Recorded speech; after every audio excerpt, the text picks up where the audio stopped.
Hi, buddy. This is Lorraine, Alternative Homesteading. This is Impromptu. I will wait and see if they're going to come in. Maybe I should just have some music or something. Let's see what I've got going on here. I did download some free music for you guys. Hello, hello, hello. Hello. Hello, hello, hello.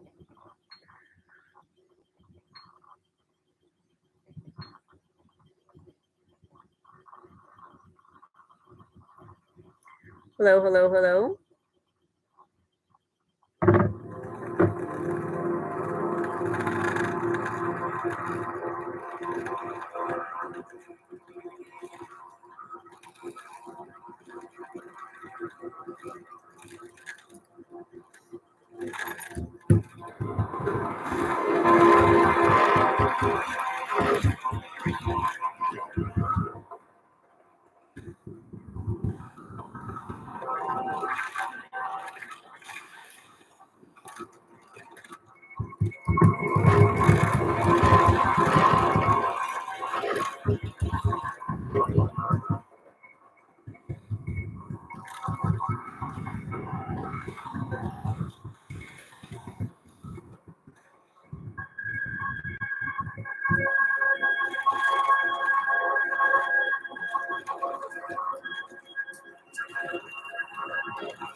I realize this is impromptu, everybody, but I wanted to give some updates about what's been happening here.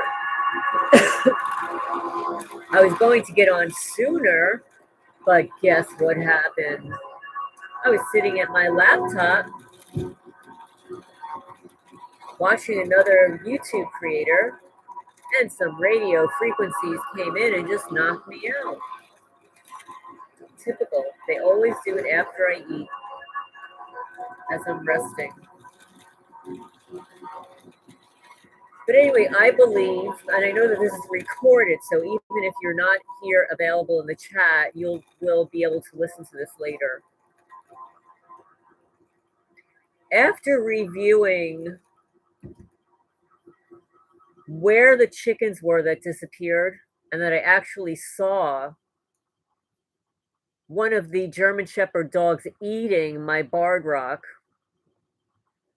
the white dog wasn't doing anything. The white dog was pretty much like, just following the other dogs around, looking.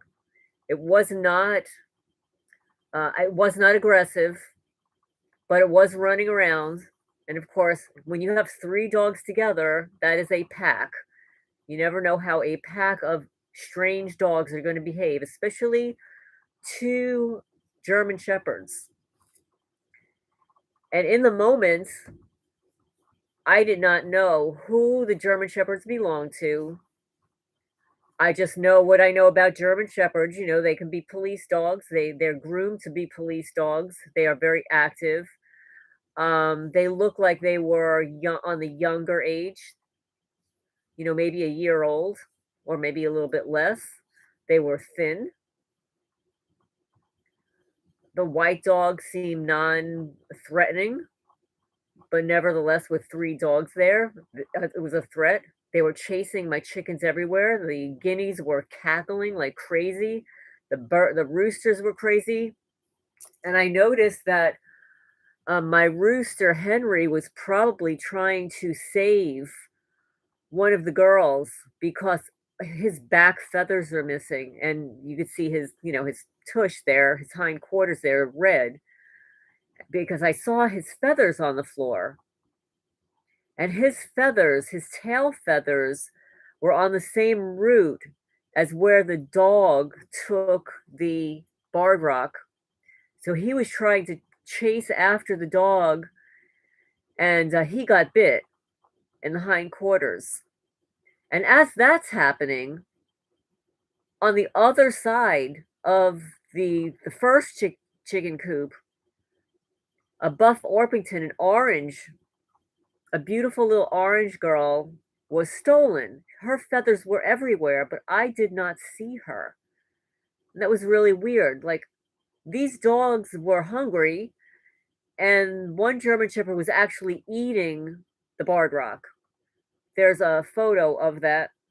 I don't have the graphic photo up there. I mean, obviously, it would be against YouTube guidelines to post something like that, and it's horrible. But what was the other dog doing? If that dog took the chicken, where did it go? I looked at where the pattern of the feathers and stuff, and it was kind of indicative of somebody just grabbing a bird. But since the other dog grabbed the bird and started eating it, like, what did the other dog do? And after the two dogs finally left, I thought the third dog was gone also. But what I noticed is that all of my guineas were all together in one place, and they were cackling. They were actually in front of the other dog, the other German Shepherd, who slid under a building. I didn't realize until I walked out there to see what they were looking at, and it's like, "Oh my goodness." And then I thought, "Okay, well, maybe that's where the other hen went." But there was nothing under there. So it's, like, really confusing. So then later I thought, "Okay, 3 birds have gone. 3 birds disappeared in this short scripted fiasco." The white dog wasn't doing anything but following along what the other dogs were doing. One German Shepherd was eating a barred rock chicken, and the other dog was where? Under a house? So how did the other 2 hens disappear? I can only surmise that at the same time that I was following the dog eating the barred rock hen, that there may have been a perpetrator on the property picking up a live chicken. Because my chickens, for the most part, they're docile. They're not aggressive. They're not like, the guineas. You can't pick up one of those very easily. They're very skittish. They'll bite you, they fight. And even the roosters, the only time you can really pick them up is when they're going into the coop at night. During the day, they would fight you off. They'd run away. They'd cackle. So I believe that the entire event was scripted. And I noticed that as soon I was going to get something, the dog underneath the house just picked up and split and walked towards my gate and then walked around it. It was almost as if he had been instructed to just pick up and leave after he'd been hiding under that house and the other 2 dogs had left. I had already called the sheriff's department. I filed a complaint, not only about the dogs, but I said, this was the last straw about the dogs. But I filed a complaint against Scarlett. My neighbor, Scarlett Marks, the one who doesn't understand what the Kentucky laws are, the one who threatens me as I'm cleaning up my property while she's driving down the county road, threatened me to a fist fight. Yeah. And then I reported the break-in of my garage and the damage of the new wood floor. So they did respond by sending the dog warden, who I'd met before, because obviously he's been here before, because every year I have a dog issue here. The first year I moved here, there was a black dog that was let loose on my property. That was a nice dog. And if there were other circumstances or if I didn't just move here, I might have actually kept that dog because it was a really nice dog. But I just moved here. It was terrorizing the cats and it had to go. So he came and picked up that dog. Then there was the other dog, this neighbor, Calla Barrett. Yeah, he claimed the dog belonged to him, but he had no proof that the dog belonged to him. And the dog was on my property for 3+ days. I fed it. I fed it 5 times. It was starving, and it had a burn mark around its neck, like as if it had been tethered too tightly for too long. No wonder the dog got loose. Or maybe that was scripted also. All the rest of the events were scripted. So, I had somebody working on the property and I asked them, "Do you have any idea what I can do with this dog?" And he said, "Well, I'll take it for you." I said, "You're not going to hurt it." He said, "No, no, I'll just, let it loose, up the block or whatever." So I said, "Okay." I said, "It can't stay here." It was bothering the cats. It was bothering the chickens. When you live on a property, it doesn't matter if you're in the suburbs or in the city or in a rural area, but more so in a rural area because for the most part, people who live in rural areas have more land. They live out there because they're going to have animals and they want their animals to run freely on their property. The problem is when dogs that are pack animals run freely down the county road and belong to your neighbors who think nothing of it. In fact, they will intentionally let their dogs run free. And I had experienced this when I first moved here with my neighbors, the ones on A&E, April 11, Neighborhood Wars. The one that tore down my gate across the street, the blonde-haired woman with the big yappy mouth, yap, yap, yap, yap. Yeah, they would let their dogs loose to walk up and down my driveway knowing that I had cats. So this is not the first time dogs were let loose on the property.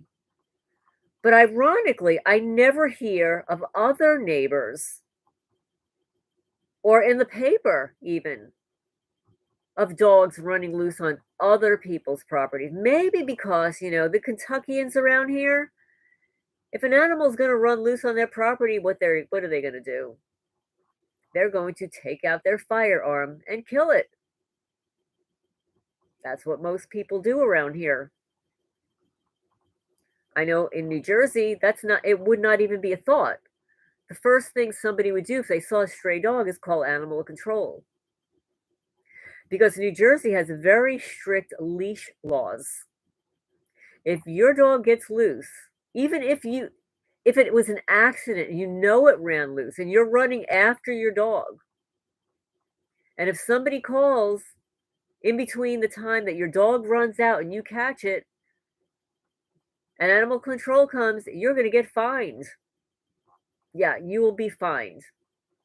And if for some reason you don't come out to catch your dog and it ends up at the SPCA waiting for you to pick it up because there's a limited amount of time you will have to pick up your dog before it is either adopted out or euthanized, you will also be fined.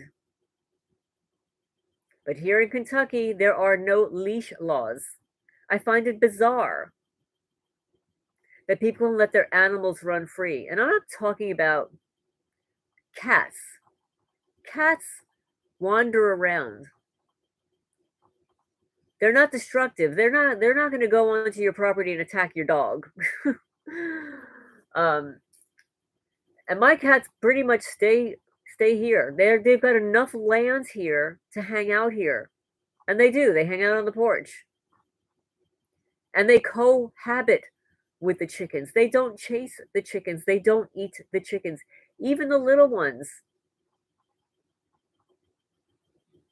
But the people around here are depraved and entitled. And of course, they're being paid. They're paid for hire perpetrators. They will do anything, anything to do what gang stalkers, I can't stand that term, community based harassment. They'll do anything because they've got little bonuses. They got little hands in the pocket. They're greedy. Besides the fact that they've been harassing me since the day I moved here. And yes, this does happen in the United States. And I appreciate all of the private emails and the condolences on Rex. I want to answer some questions about that. Because for people who don't understand what it's like to be targeted, your questions are valid.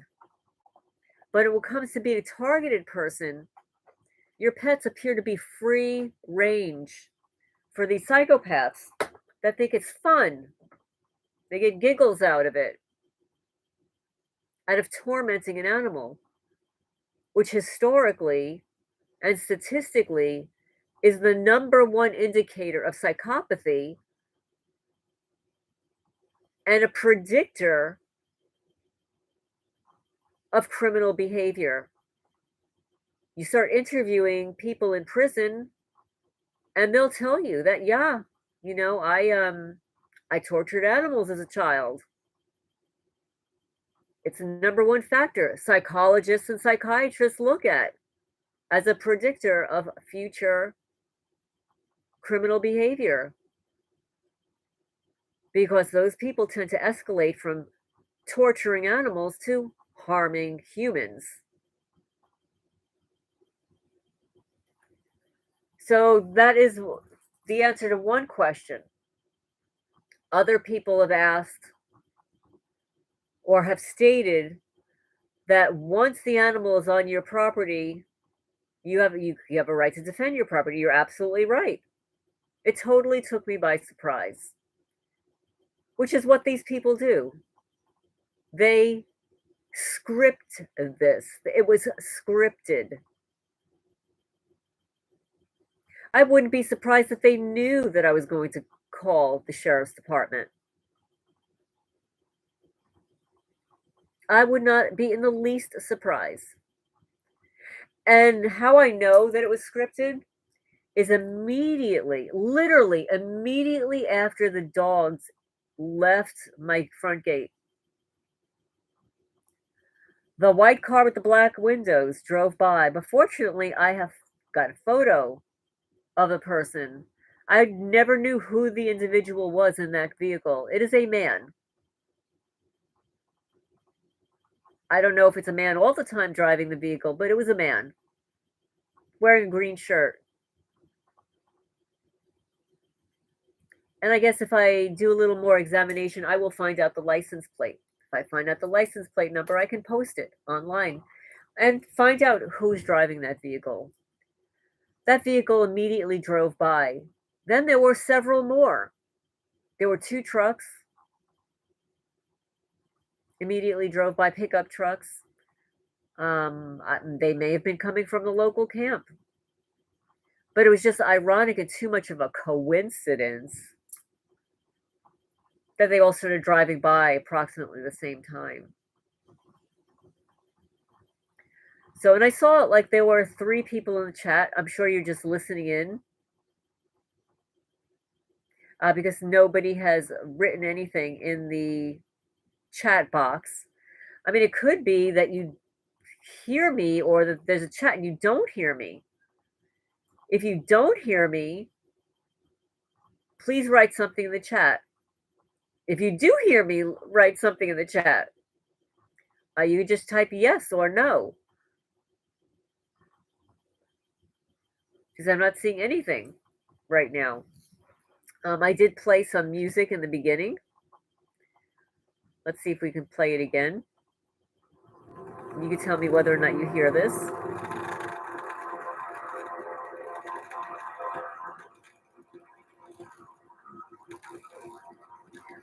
Another person asked me, why didn't I take Rex immediately to emergency care? I'm going to explain to you why I did not do that. And I started to explain it in a video ago. When you're a targeted person, they also experiment on your animals. To date, since moving to rural Kentucky, 27 rescue cats have been stolen, poisoned, killed. All of these cats are under the age of 10 and healthy.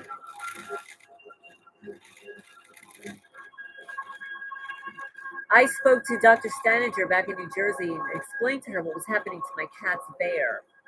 And she basically stated that they're being experimented on and being tortured to torture me.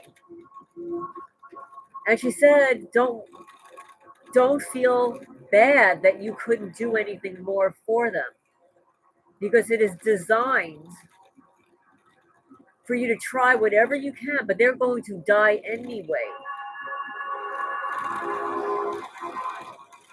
They're sadists. It's called torture for a reason.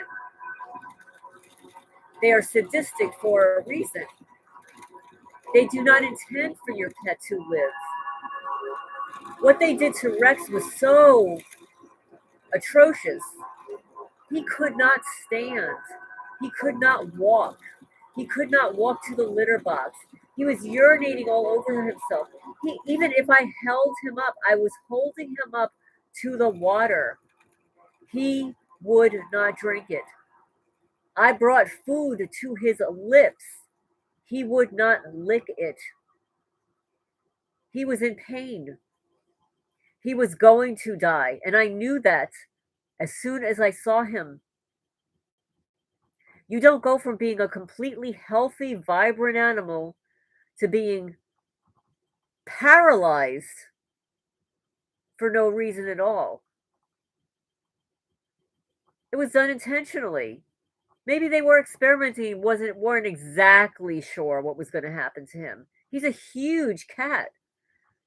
Whatever they would have done to him, if they had done it to one of my smaller cats, the cat would have been dead in a day, the same day. But Rex is a huge, heavy cat, very long, the biggest cat I had.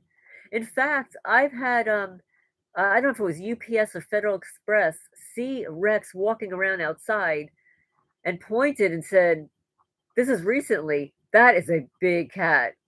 It's like, yeah, he looks like a little bobcat. I mean, it's hard to tell from the photos, but he's a very long, very big. But no, I was not going to take him to emergency care. The only reason I would have, if I had a vet, is to get a blood draw. There isn't anything a vet could have done for Rex that would have caused him to live. But it would have made me feel a lot better if I had a blood draw and a full blood analysis done. And I would have done that. And the next time around, that is exactly what I will be doing. I will get a blood work done. And of course, it can be interpreted many different ways. And depending on what kind of blood work is done, they may completely overlook something. And you have to remember, there's that book, what is it? Silent Wars or something. I have the book somewhere. It's a very thin book. They are using stealth weapons that cannot be traced back to them. They're directed energy weapons and lasers and tasers. I'm sorry, that's one of my alarms. I've watched enough corrupt cop videos on YouTube to see what a taser does to a 6-foot tall man. Imagine what it could do to a 10-pound cat. Now, I'm not saying that's what was done, But imagine if they did. I mean, they use the weapons on my buildings for sure. They use it on me, absolutely for sure. I've got the burn marks on my body to prove it.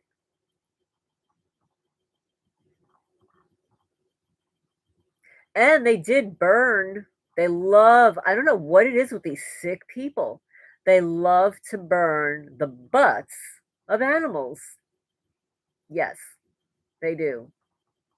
I don't know. I could say something about it, but I won't because this is YouTube. But I'm not going to stay on too much longer. One, I've seen people coming in and out of the chat. As many as 4 people, which is not a lot. Um, and it appears as if somebody left a comment, but I do not see any comment. And now there are 2 people in the chat. So I know this is impromptu. It's late. Some of you guys are asleep already. I was hoping maybe to get some of you guys on the West Coast, but it is possible that you don't hear me. If you do hear me, please write something in the chat. Not seeing anybody there. But I just wanted to answer some of the questions because it's so difficult. There's so much going on. So it took me by surprise. In hindsight, I believe it was scripted. I believe it was scripted because one of the dogs I witnessed eating my bird, one of the hens. But where did the other 2 go? Where did the other 2 go? There were no 2 other dead animals on the property. They weren't dragged off. It's very possible that there was a stealth person on my property. It's very possible. It's possible that somebody actually picked up one of the hens while I was somewhere else watching the dog eating my other chicken. That's what they do. It's like a bait and switch. It's what they do when they do the scripted skits while they're driving down the road.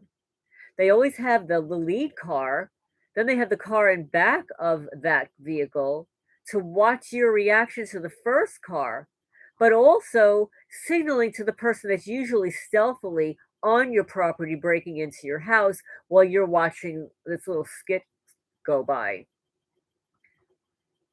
So 3 birds went missing. I can't find the other 2. If those dogs were so ravenously hungry, how come dog number 2, German Shepherd number 2, did not eat the bird right there? How come I did not find the 2 other birds? It leads me to believe that they were taken off the property. And it may have been by a person, a cloaked individual. That's just my theory.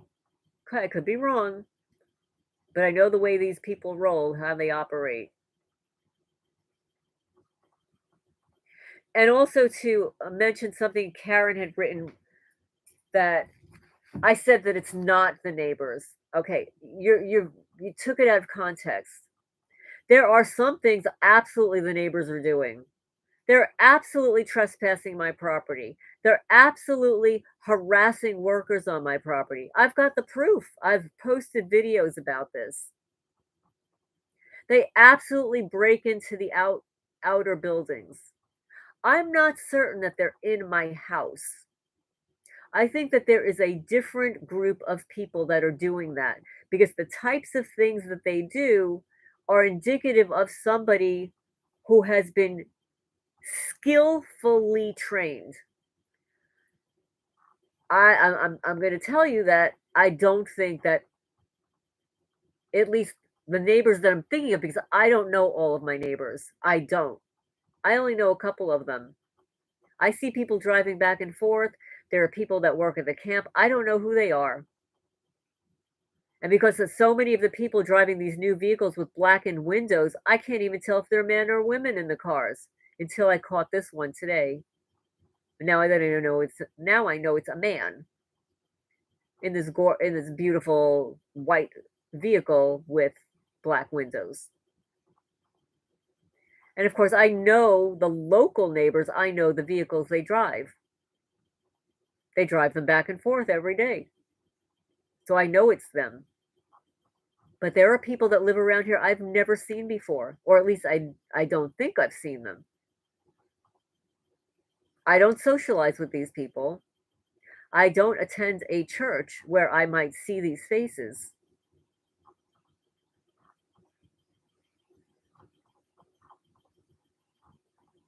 But I will say that in Manalapan, New Jersey, my neighbors, Steve and Vicky, absolutely broke into my house.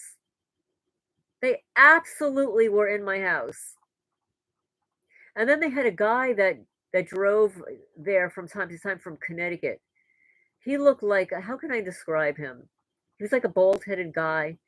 He looked like just like really mean. He looked like he was organized crime. And Steve, he usually dressed nice and stuff. He was a very slight man. I don't think he was taller than me. Like I'm 5'5". He wasn't taller than me. Thin. He could have easily snuck in and out of my house. And of course, he's the guy I mentioned in several of my videos that I caught him once hiding out in the bushes, the shrubs on the side of his house facing my porch, always with his phone. You could tell he was watching me on his phone, except this one day, it's like it appeared as if he was looking for me and couldn't find me.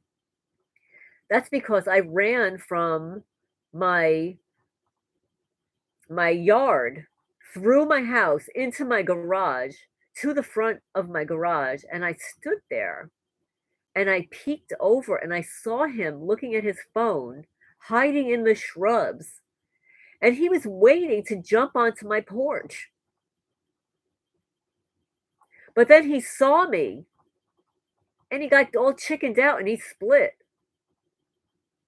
And then I don't know if it was the next day or a couple of days later, I wanted to see if anybody that was walking by could have seen him hiding in that shrub.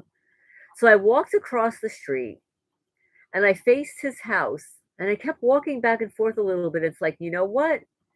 He's hiding in such a way that even if my regular neighbors who I'd live next door to, all the time, they would not have seen him. I could see him because he was facing my house. I was looking straight at him. But yes, my neighbors in New Jersey absolutely broke into my house. Absolutely, they were in my house. Not only them, but some of those cat rescue people, they were in my house. Absolutely for certain. They were stealing things.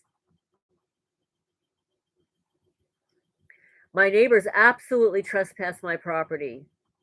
In fact, Eddie Marks co-opted a worker, Noble Landworks, to create a path behind my property. I guarantee he was paid off. And guess what? Have you ever known a lawyer to be non-responsive? He's got a non-responsive lawyer. That's right. Now I see 5 people who are in the chat, but I see nobody typing anything. So let me just see something. I'm going to do just type in test and let me know if you can see this.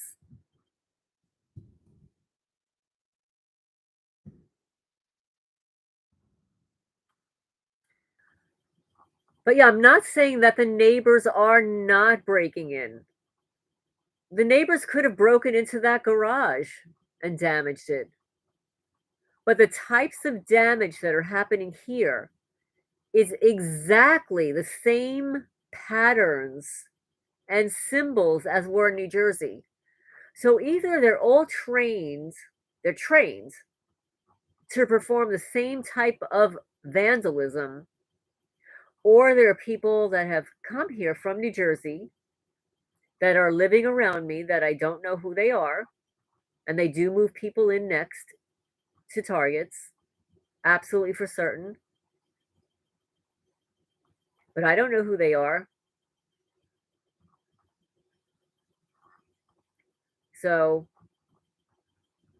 but I did want to say, and I was going to create a separate video about this. And this is what I recorded here and in New Jersey. So in New Jersey, I had so many different security cameras. I had one that was monitored. I had a hardwire system. I had baby monitors. I had trail cameras even inside my house. I had 5 different security camera setups inside my house and facing outside. So you know I had to get something, right? So yeah, I did catch my neighbor in Manalapan, New Jersey, 52 Sutton Drive, who lived diagonally across the street, who is a female detective attempting to break into my house. Well, not really break in. She was attempting to enter my house with a key. Yes, a key to my deadbolts that were changed twice. She had a key to my deadbolt.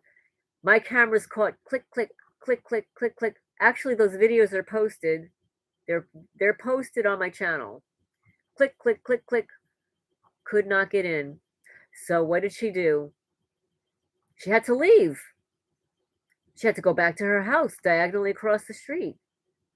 And when she did that, she set off the motion sensor lights on her driveway. Yeah, talk about dumb. Very dumb. She could not get in because my door was barricaded.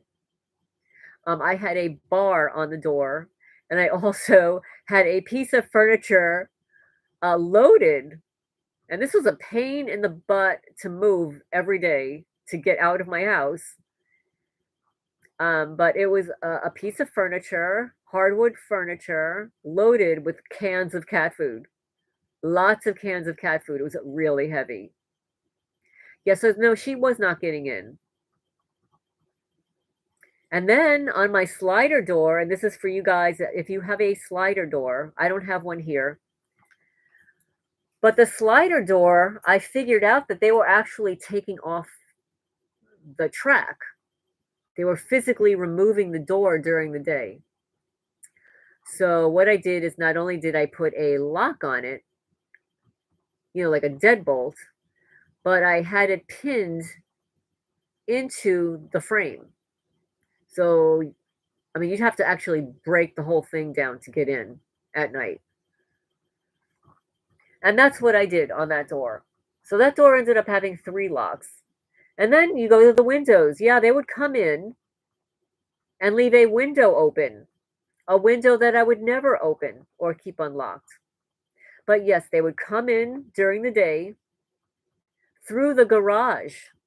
Yeah, the garage door opener, the little zapper. They would come in through the garage door opener, walk into my house, unlock a window so that they could come in the next night, that night, while I was sleeping. And my cameras would pick this up.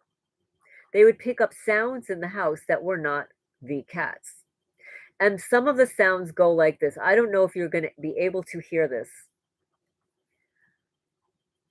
They would be scratching.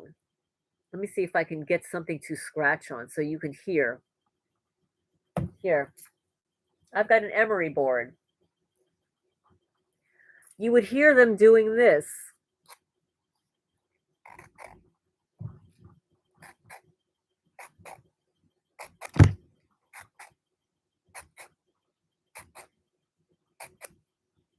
And then you might hear this.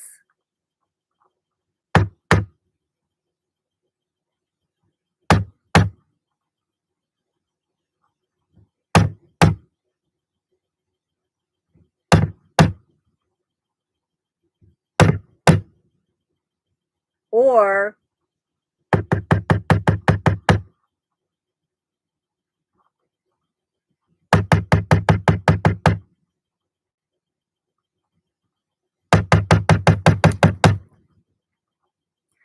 they would be doing this on my driveway at 52 Sutton Drive, Manalapan, New Jersey. My newly blacktopped, asphalted driveway that they cut in half and sanded down. They would do this at night, and my security cameras picked up the sound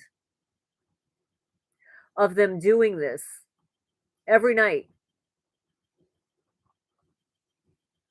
When I moved to rural Kentucky and had my cameras here, somebody was in my house as I slept, and they were performing their psychological operation in my kitchen, scratching my kitchen sink, which the cameras picked up, and a metal, how do I describe it?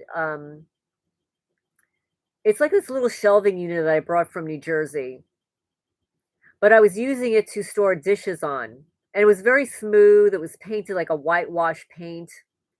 And what they did is they made a pattern in the wire. So the wire was no longer flat and smooth, but it was a psychological thing because when you looked at it, they created the same pattern around each of the wires to make you doubt your perception of what it was before. Sort of like what they did with my denim jacket, my new denim jacket that I had hung up here. I brought it from New Jersey to Kentucky, hung it up on my coat rack. I go into town and I come back, and my new denim jacket looks like something a teenager would have purchased. It's got scratches and holes in it, like those clothes that teenagers buy that already have the holes in the jeans and the shredded and stuff like that. That's what my new denim jacket looked like. I didn't buy it that way. I didn't bring it here that way, but that's what they do. So these people are trained in psychological warfare. And to not gain the attention of the neighbors in New Jersey, because you don't want to alert the neighbors, the ones who they want to participate, they don't want the neighbors to know that they're destroying your property because I'm supposed to be the domestic terrorist, right? I'm the one that's supposed to be watching, right? While they're on my property destroying it. But my cameras would pick it up. They would pick up the sounds of them etching things.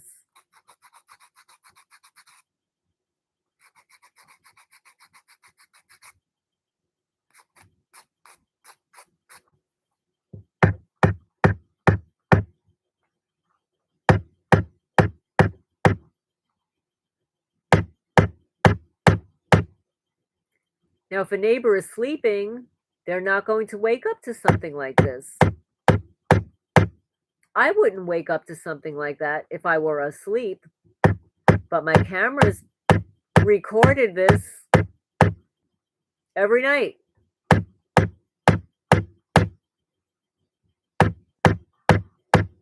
And that's how they were destroying my driveway at night while I was asleep.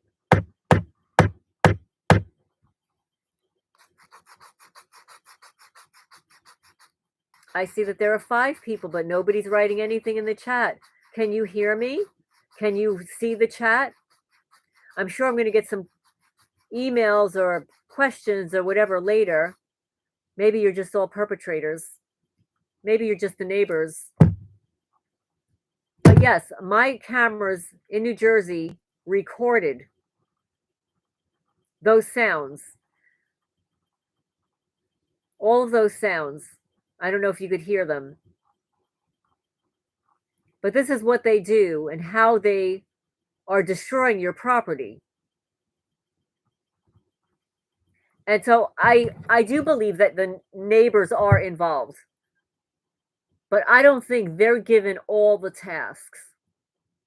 I think there are higher level people, like maybe like those infra guard people. Infra guard that I posted earlier today. We need to do a deep dive into InfraGuard. In fact, let's see if I can find it. Okay, so Karen wrote a response on InfraGard here. So I'm going to read it to you folks, just in case you didn't see it. She writes, Jesse Ventura did a show on InfraGard back around 2010. The history is FBI formed this group by design and sat around saying that if they offer badges to some people that lean towards egomania, then they will do spying for the FBI for free. The FBI made fun of this, saying it will appeal to their egos. AI, of course, is incorrect once again. This is exactly why I do not use AI. AIA said that the FBI is the FBI and a private sector. That is only partly true. But it also includes county fire departments, county ambulance drivers, and paramedics. Not all of them are private sector. They can carry their badges, but really are not supposed to show them, as it is supposed to be a secret entity of our government. But like the rest of our government, there's no more secrets. Lorraine, maybe it isn't the neighbors for you that break into your home, but for many others it is indeed the neighbors. I have proof. It has also been Karen Stewart's neighbors. Please understand that just because it isn't your neighbors, it can be other people's neighbors. In fact, some people move in that are FBI informants that are trained to do this. That I absolutely agree. Again, many people have neighbors that do break-ins. Yes, I'm not saying that that is not true, but I am saying that it's not only the neighbors. I believe that what you just said here is that people move in that are FBI informants trained to do this. That is who I think is coming into my house. But what's happening to my outbuildings could be anyone. It is absolutely my neighbors that are involved.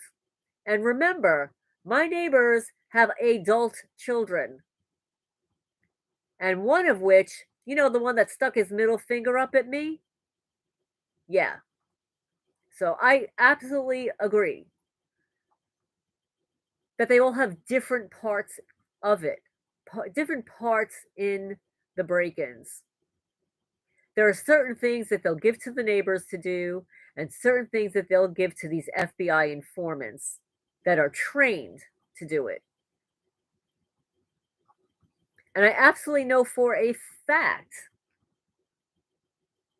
that my neighbors in New Jersey, the ones that they moved in next door to me after Andy and Chris Wazinski moved out, Steve and Vicky's brother moved in, and they were in my house. Absolutely. Along with their friends. And they were performing damage in my house. Absolutely fact. And we can't forget the police department. Remember, they've got their little side hustle going on, and their side hustle was stalking me. Well, and their own police officers too. Yep. So anyway, I don't see anybody. Oh, wait, we do have something. Okay. You can hear me. Okay. They do the noise campaigns with you. Music, knocks on the ceiling, um, and you believe your neighbor. Absolutely, the neighbors are absolutely part of the targeting. But what I was saying is that there are some things, some tasks they don't give the neighbors to do. They'll give somebody a higher up person who's trained differently to do. That's the point that I was trying to make. I'm not saying that the neighbors are not doing it. I would never say that the neighbors are not doing it. I have caught my neighbors on camera, on film. My next door neighbors, well, I say next door, it's hard to say next door. Like in New Jersey, next door was like opening up your window and seeing your neighbor right there. That's not the case. Like I can look out my window now and I do not see my neighbor. It's too far away. It's literally, maybe a 4-minute walk, 3-minute walk to my nearest neighbor. But that doesn't mean that they're not on my property at night. Yes, well, thank you for letting me know that your neighbors are definitely part of it. They absolutely are. They're all co-opted. All the neighbors are. They all have a different uh they all received a different narrative on you depending on who you are, depending on who the neighbors are. So I'll give you like a for instance. My neighbor, Mary, with the blonde hair, the one that's on Neighborhood Wars, screaming at the top of her lungs at me, posting no trespassing signs on my private property. She's screaming at the top of her lungs about things that make absolutely no sense. You think she was there consistently photographing my property for no reason at all? Yeah, they rev up the engines when they drive by. Um, yes, absolutely. Now, when you say that they do pain simulations on you somehow through brain neural manipulation, okay, this is what I've heard. And somebody else is going to tell you something different, and everybody is different. And this is why targeted people argue with each other. Because just because I'm getting something and you're getting something, it doesn't mean that everybody's getting it exactly the same way. They script your targeting and mine based upon what they've learned about you through breaking into your house and surveillance and stealing information from you. So they almost everybody I know gets the engines revved up. They get the multiple vehicles, different color cars and stuff. I don't pay attention to that stuff. Um, I just want to know who's in it and what kind of vehicle it is. But I do believe that some of those vehicles, not all of them, they have an app on their phone that allows them, not all of them, that allows them to hit a body area network of your body, of my body, and to cause pain. It's like a game. A lot of the people that get involved in these stalking activities are gamers.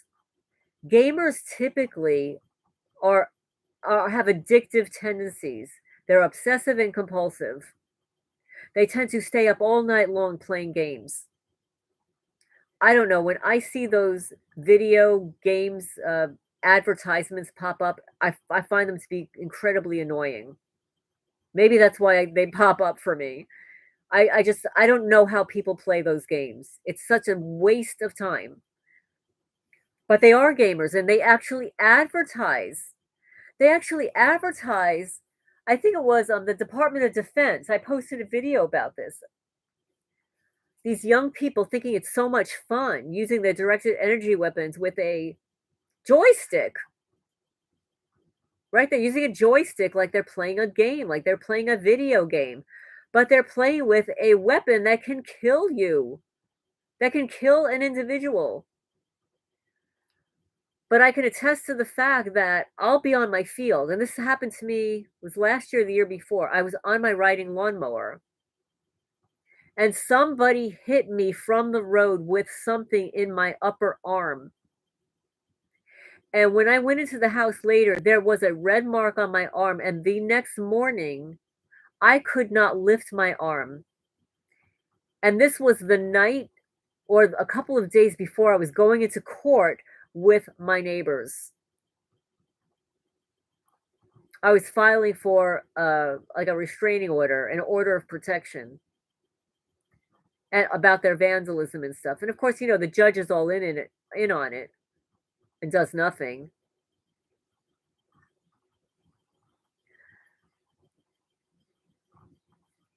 I'm going to read an email. I'm not gonna tell you who sent it to me.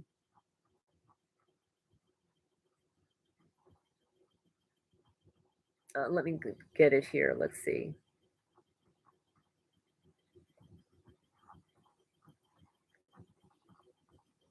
She wrote,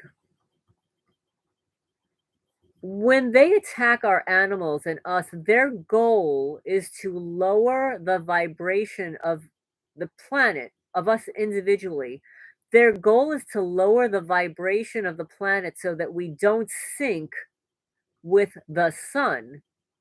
That's why infraguard is a play on words, as Asgard, Osgard, Osgard is the meaning of the realm of the divine. Infra is the underworld.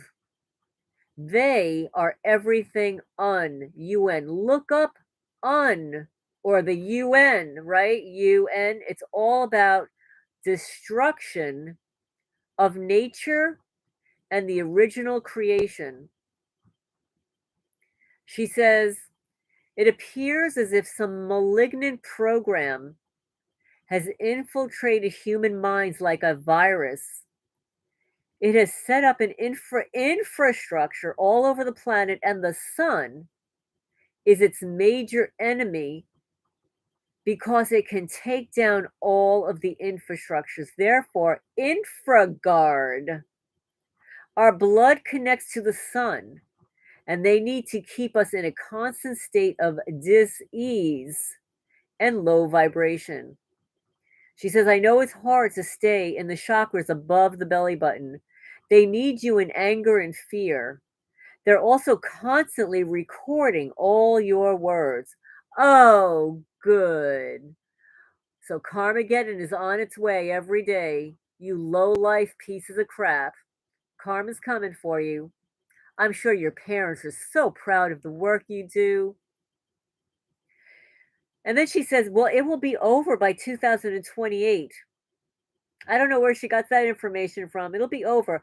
I think it will be over this year for the FBI." Uh-huh. "The truth is spreading fast." She says, "I notice that when I think something, you post it." Which is interesting. So maybe there is some kind of weird connection between targeted people. But between some targeted people, or what are they calling it? The hive mind. I think that's what they have to do with the neighbors, because I have to tell you, folks, until I moved to rural Kentucky, I never knew people could be so totally ignorant in 2023. I honestly had no idea people were this stupid. But anyway,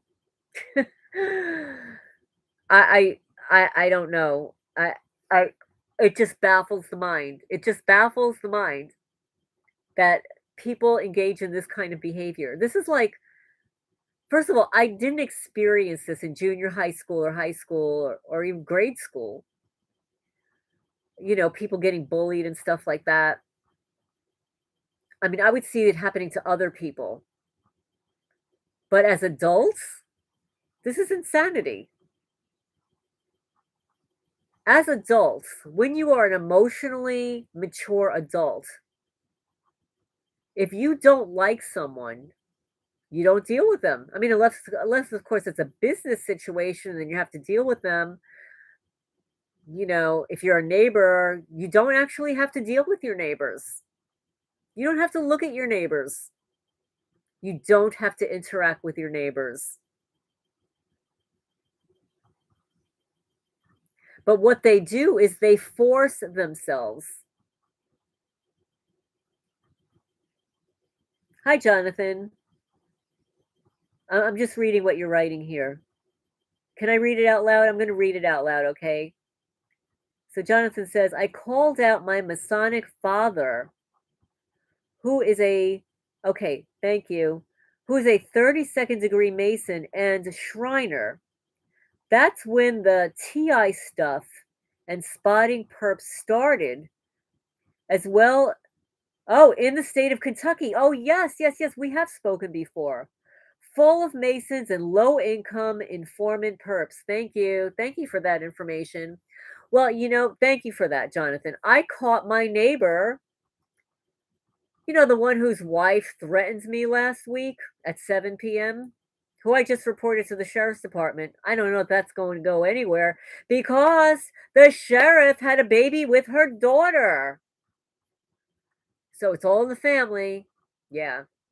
But anyway, I caught the father, Eddie, driving down one day and doing I call it the Sherlock Holmes. I mean, that may be, you might not remember, maybe you're not as old as I am to know who Sherlock Holmes is. He was the fictionary detective. And he would smoke a pipe, and you'd always see him rubbing his chin, like, being very curious about something. So yeah, so I saw that hand signal of my neighbor Eddie doing the chin thing as he passed my house looking at me. Now sometimes it's at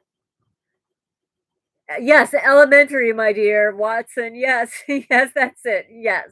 And he would say that to Watson. Yes, Dr. Watson, his assistant. Yes. Yes. So, yes, so those are one of the hand signals.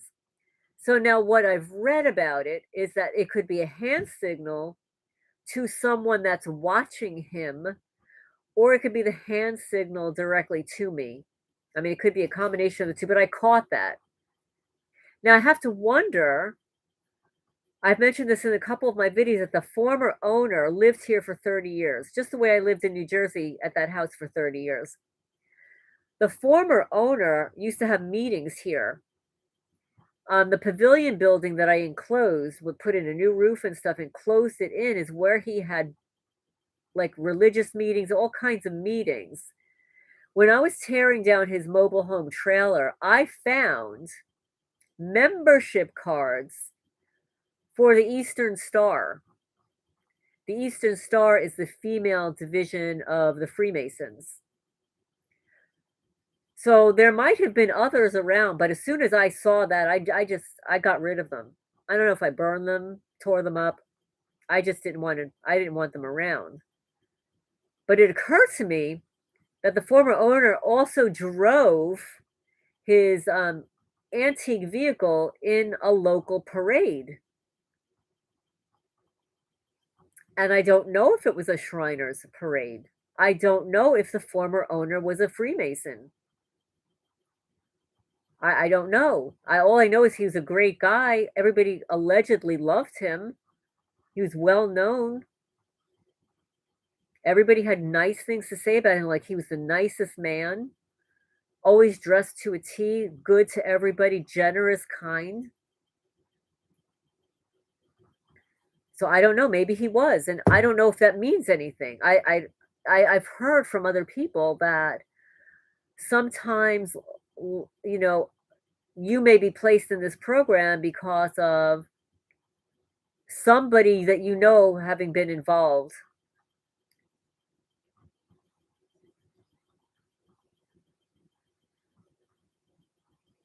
Oh, that's interesting, Jonathan, that you're thinking about leaving Kentucky. That when you leave the state and visit friends, it seems uh less, it seems to die down a little bit. Okay, I'm going to say something about that, because when I moved from New Jersey to Kentucky, it did not only die down, it almost felt like it stopped for a while. In fact, I remember being in the RV that not the RV, the yeah, the RV that we rented, and I was sleeping in the back thinking that I noticed that I had no tinnitus. It just totally disappeared. It went from, being very low level. I mean, here in Kentucky, it's very loud. Like, I hear it all the time. I mean, obviously, when there's no technology around, I hear it more. It's louder, it's incessant, and it's a different pitch than in New Jersey. But there was a brief time frame when I was moving here, in between the move from New Jersey to here, and then when I was living in my car, like, I was living in my car for 6 weeks, before this house was delivered, and it was raining all the time. And I'll tell you that my hair looked beautiful, my skin looked beautiful, I had amazing amount of energy, I did not have the tinnitus, my sleeping habits reverted back to my usual sleep habits where I would go to bed at 11 o'clock at night. I mean, now this is nuts. Like, it's midnight now and I'm still awake, and I'll still be awake for the next 2 hours at least. But I that was it was not the case in New Jersey. I mean, I was usually in bed by 11 or 11:30, and maybe I'd be reading. I'd usually read 11:11. Yeah. Yes, 11:11. Right now for me, it's 12:11 AM. And, that's interesting that you write that, because for the longest time, I would see those numbers everywhere in the morning, at night.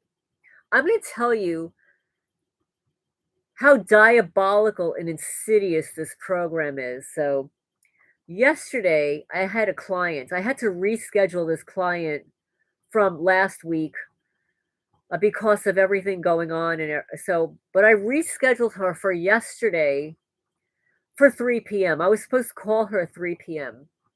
I'm wearing a watch.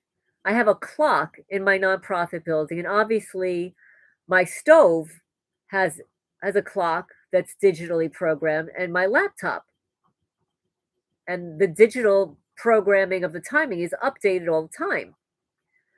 So I look at my watch and I'm thinking I've got 15 minutes to my consultation. So I go in to check on Rex before my consultation, and the clock is the same as my watch. These criminals reset my watch and the clock in the nonprofit building to 15 minutes behind the time so that I would be late calling my client. When I came into my house, I did a double take because I was on my computer because I had some software on there that I needed. And the time was accurate on the computer. And then I ran into my house to look at my stove, and that time was accurate. But my watch and the clock in the nonprofit building had been physically changed, not by me, so that I would be late for my appointment. This is how insidious and diabolical these people are. They get paid to do this for a living. So to answer your question about thinking about leaving Kentucky, I've heard from a lot of other people that have driven through Kentucky, have stayed here, targeted people who have stayed here, even for a little while, and they've all said the same thing, that it is worse in Kentucky than other places. I mean, it's pretty bad. It was pretty bad in New Jersey, but let's face it, I was living in a town of 47,000 people. There was no way they were gonna get all those people in Manalapan to co-opt against me. There were so many people that I was still friendly with, that I'd still meet. The people at the supermarket were all friendly, everybody was nice to me, helping me with, to my car, with my, groceries and stuff like that. But in a rural town like this where you've got under 800 people, it's a piece of cake for them to get a couple hundred people to war against one person. It's a piece of cake. Besides the fact that it's so impoverished here.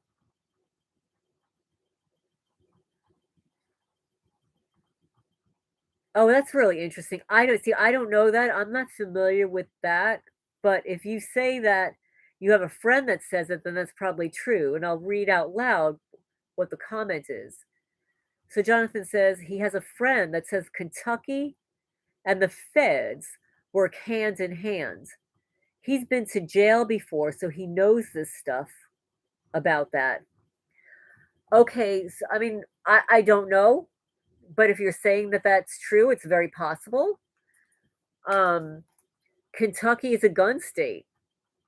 I mean, I'm telling you, the people here, they will never give up their Second Amendment rights. And when everybody was sleeping, Kentucky passed a law. I would have to go look for it, that the federal government cannot wage war against their Second Amendment rights. Meanwhile, other states like Missouri was waging war against passing a bill about cryptocurrency, and the dollar, important things like that. So that the government wouldn't steal your money when the dollar was changed over. But here in Kentucky, oh no, they got to have their weapons, and lots of them. And kids are using them too. Kids are trained here to use firearms. Children. Yeah, children. So it's very, very possible. I don't know. But I have heard from people who have stayed here temporarily that Kentucky is bad here for targeting. It's a southern thing. Okay, well, I'm from the East Coast. I was born in New York. I was actually born in the Bronx. So, and I lived in New York City, and then I moved to Queens, and then of course I moved to New Jersey. I'm literally a native New Yorker, and the Bronx is nothing to sneeze at. You know, you have to be tough to live there, and the women are tough. They're It's no small change living in the Bronx, let me tell you. And New York City, everybody talks about New Yorkers, but New Yorkers, when push comes to shove, will have your back. And in New Jersey, I mean, there's some nice, how do I phrase this? Okay, a lot of people that live in New Jersey now are New Yorkers. After 9/11, a lot of New Yorkers, even from Staten Island, from Brooklyn, from New York City, moved to New Jersey. That's a fact. Oh, you're in Texas, and people here are serious about their guns.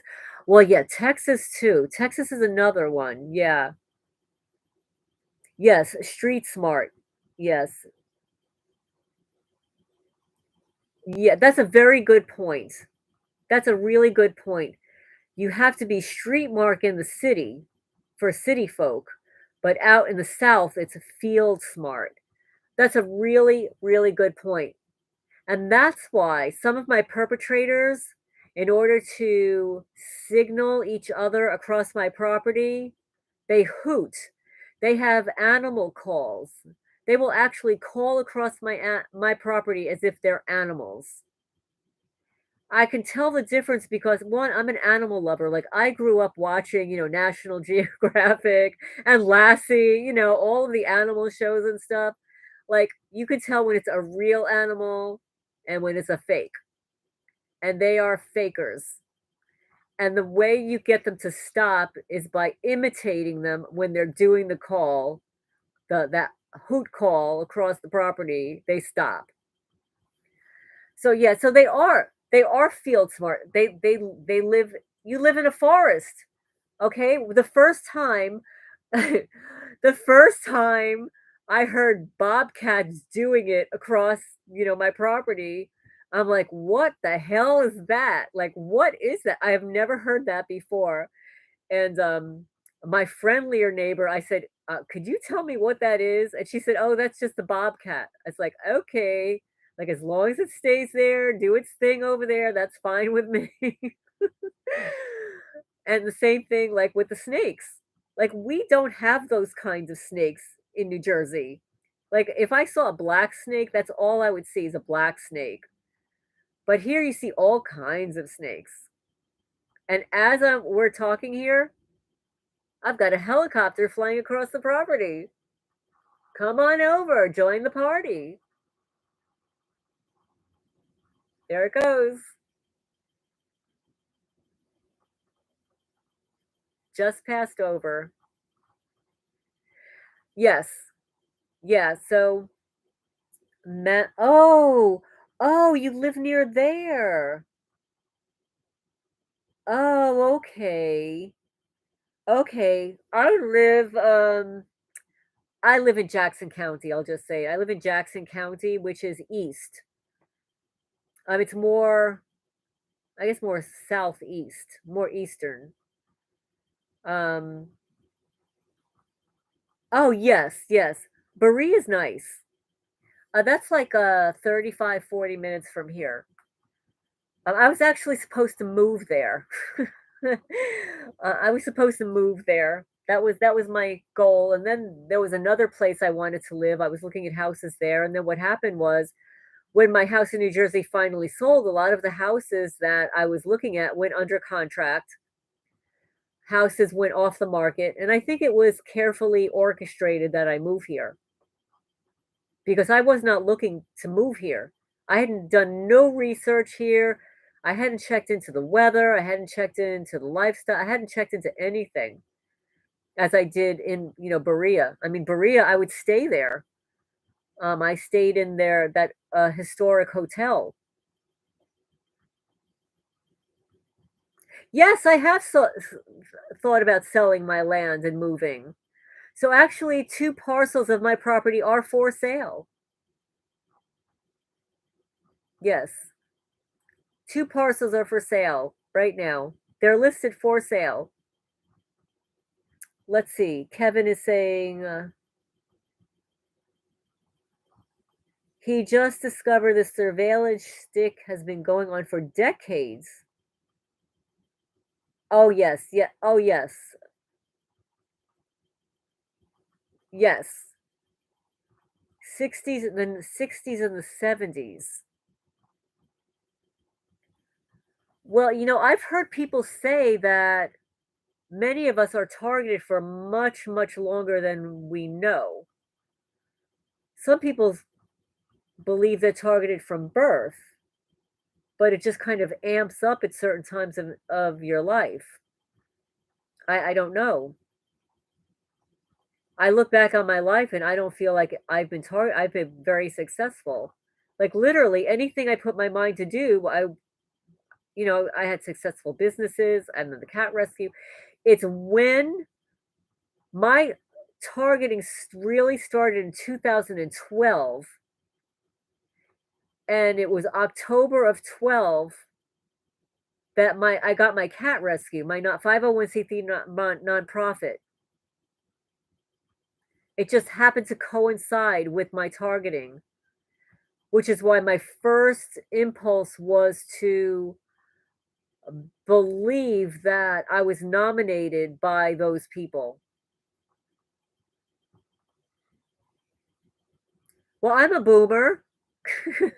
You said all of your perps are older, mostly boomers. You call them boomer boomer ops. Um, well, I can tell you that in New Jersey, most of the people that were targeting me were at the time in their 30s and 40s, except for the cat rescue people, which now many of them are even older than me. So that means they're in their 60s, 50s, and 60s.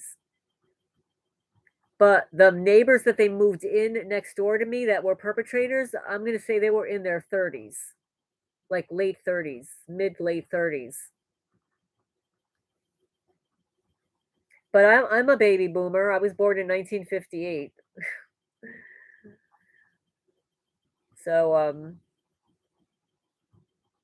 but yeah, so I wanted to get on here to just answer there's so many questions and comments that I don't remember to respond to all of them, and then another video goes by, another video goes by, and also I run out of space on my phone. I've got 2 phones, and I'm, like, running out of space on both of them. I've gotta back them up, and it's time consuming to back them up.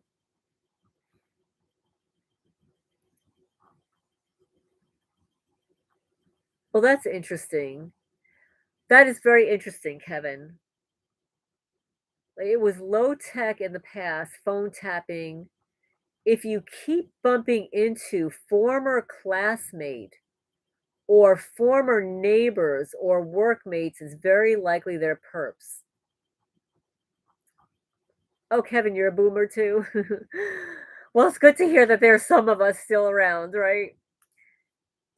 That's really interesting that you say that. On Facebook, I thought it was really bizarre, and I'll just say her first name was Stephanie. This is in junior high school. I had a best friend named Stephanie. She was really super smart girl. We were in chorus together. She was really smart. Her parents were teachers. And I'll just say it. I mean, she's a black woman. She's a black girl. And I guess back in those days, that was a big deal to have a black friend who was your best friend. She was a light black skinned woman. She was so articulate, so smart, so much fun. And we hung out together. Her parents were wonderful. Like I said, they were teachers, but we lost contact with each other. I moved. I moved from the Bronx. Um, I graduated high school early. Yeah, I was one of those smart kids. I was in one of those, academic programs and stuff. So I left school early and I went to work in New York City. So as a result, like I lost contact with literally almost all of my high school friends. I was dating a guy still from the neighborhood, but even that broke up when I ended up moving next door to my future boyfriend, who I ended up with for 6 years. But I lost contact with all my high school friends, all my junior high school friends, like everybody. And I had like this new life in New York City. So I lost contact with this woman, Stephanie, forever. Well, she located me on Facebook. Was it last year? I think it was last year or a year and a half ago. I quickly accepted her friend request.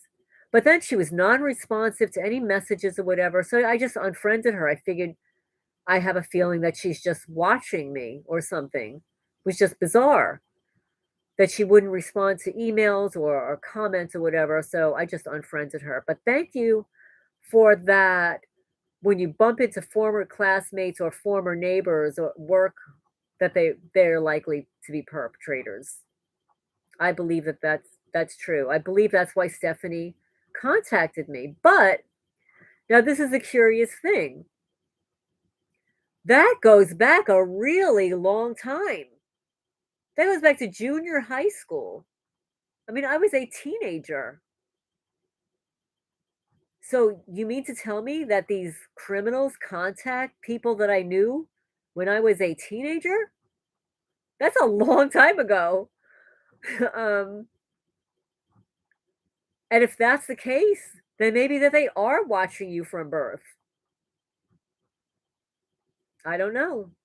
I don't know. I'm gonna leave that up in the air for discussion. I don't know. I have to wonder. Yeah, you seem to think it's a coincidence. But all of these coincidences, literally, they're not statistically possible. Like I've said this so many times before, like it is definitely possible for your pet to suddenly become ill. They eat stuff off the ground. They, you know, they may have a predisposition to something that you're not aware of, but it is not statistically possible for 27 cats to die, be poisoned, go missing in 4 years when they're all under 10 years old.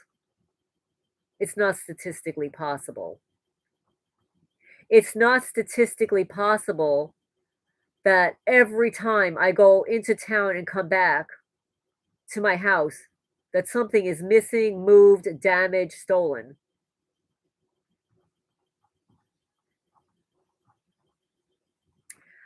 Yes, that that Fred, that is the key.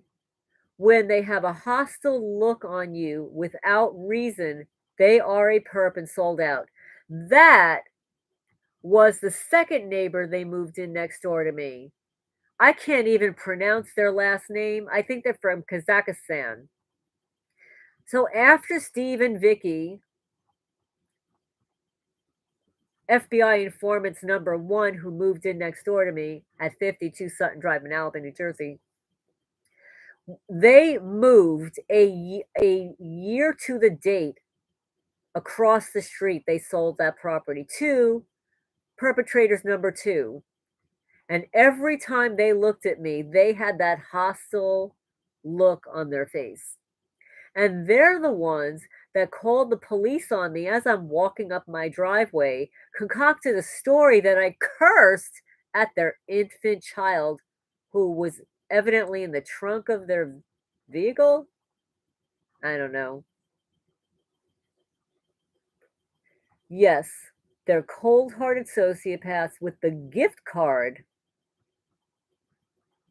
in the post. They don't care what happens to the target. Well, they will care at the end, in the end, because this is the way it works. Come on, guys. If you're a boomer, you remember the mafia, like the old mafia. I don't know what it's like these days. Maybe it's gang stalking. But the old mafia guys, they actually had a code of ethics. They were not targeting women and children. They would go after you, like if you were doing it with their wife, you're going to be toast. If you were stealing their business, you were going to be toast. You know what I'm saying? They would put out a hit. That's what they called it. They would put out a hit, and then you would be gone. Right? You watched Goodfellas, that movie Goodfellas. Okay, that pretty much sums it up. That's what they did.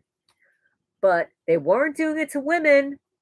They weren't doing it to senior citizens. Yeah, Marlon Brando and Al Pacino. Yeah, yeah, yeah. The Goodfellas. And what was the other guy's name? Oh my goodness, what was his name? He had like really pretty eyes. Forgetting his name. And then the one who was in with my cousin Vinny. I forget his name too. Who's if you if you know who the guy is in My Cousin Vinny. He was in that, yeah, Ray Liotta. Yes, that's the guy. Ray, yes. But then in My Cousin Vinny, I'm forgetting his name. With uh I don't know, it's just escaping me. My biological clock is ticking. And he was gonna shoot a little Dia. But those guys, no, they didn't go around targeting women and children.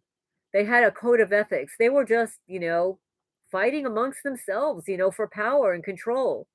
Sort of like what's going on today. Although now the World Economic Forum thinks that they're going to be one big happy family. Are they kidding me?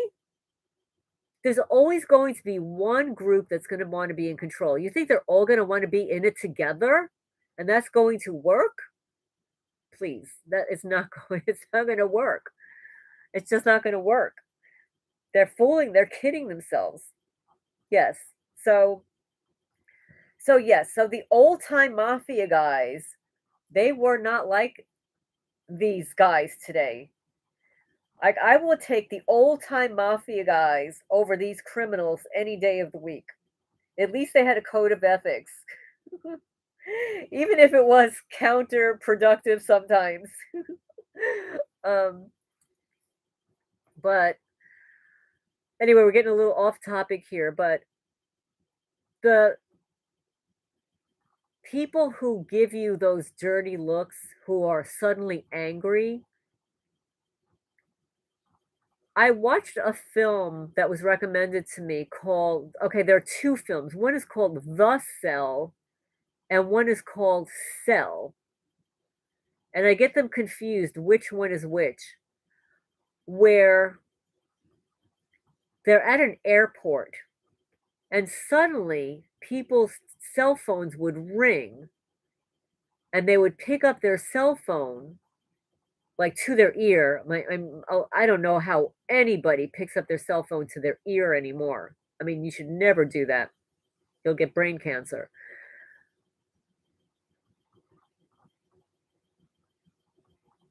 Okay, I'm just reading a comment. Alright, I'll respond to that question. But in this film, what happened was there was a signal that was coming through the cell phone that when people answered the phone, they went crazy.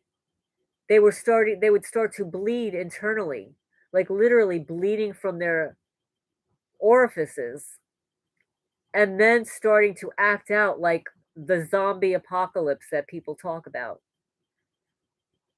And it was like the people that were not answering the phone, their cell phones, that was not happening to. So to answer your question, do I think the neural monitoring is possible, or is it just an extreme hypothesis? No, I do think it's possible. Come on. Elon Musk had implanted Neuralink into those apes, those monkeys, and the monkeys were playing a game with their brain, which made me nuts. You know, they all died. So, like, I've got a love hate relationship with Elon Musk. Like, he's brilliant, he's genius, he does some amazing stuff. Like Jordan Peterson says he does the impossible. He's an impossible person, he does the impossible. I don't know how he does it. Well, he says he doesn't sleep, but but he created that, and I don't like that. You're playing with God. You want to play with God? You're torturing animals? Why do you need to experiment on an animal to see if the animal can move to play a game on a computer screen with his mind? Okay, I can see how that would work for somebody who is born who cannot speak. Okay? But that's not what is happening. Anything that is being created for the greater good, for advanced medical technology is being used and first experimented on people covertly against without their knowledge, and two, there are no long-term negative side effects that have been uh, purported. This is all new, new, new. Tell me that it works in 10 years from now. Tell me that that person that you're neural linking is still going to be here in 10 years from now. That it's not only working for the short term. Yes, our brain does send out electrical signals. Yeah, that's absolutely true. We are all, remember, we are electromagnetic.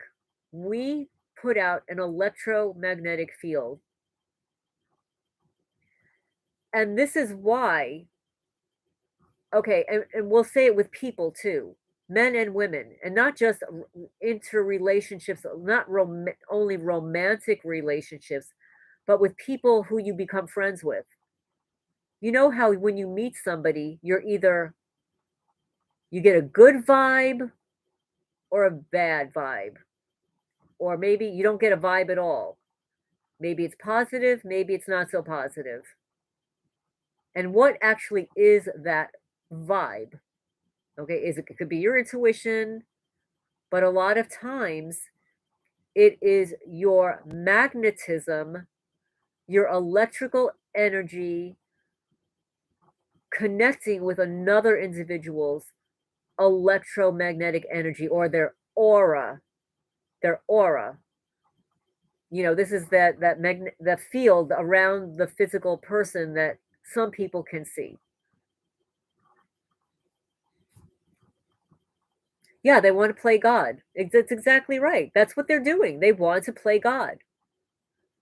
You're absolutely right. They're not going to escape their natural deaths. They may be able to drink all that I can't say it.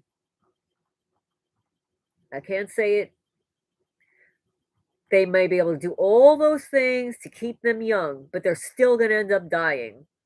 We're all gonna die. Even if they clone themselves 10 times. From all the testimonies I heard about the cloning and stuff, you don't want to be cloned. Like they I don't know. I'm not even going to get into that. That's a whole other thing. Yes, the brain is a electrical signal and each one of us has a different frequency just like a fingerprint. Yes, exactly. That is how they are able to track us with our frequency. That's why people can be in the same room with each other, like a couple or people living together, and one person's targeted, and let's say the husband is not, and the wife is being tortured, explaining this to the husband, nothing is happening to him. At least whatever the wife is getting, the husband is not feeling that because they target us individually. It's exactly right.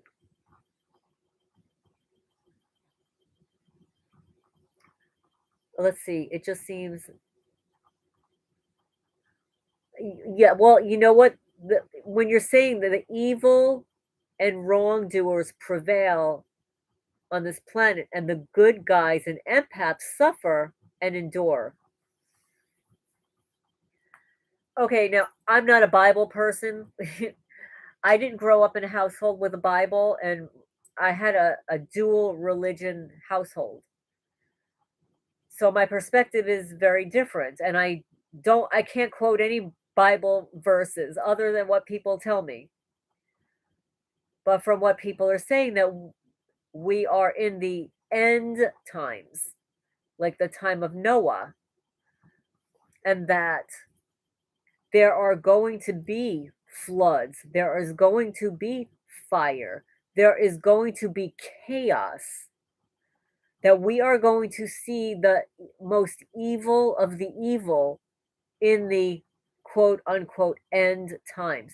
Now, when I say end times, I don't even know what I'm referring to.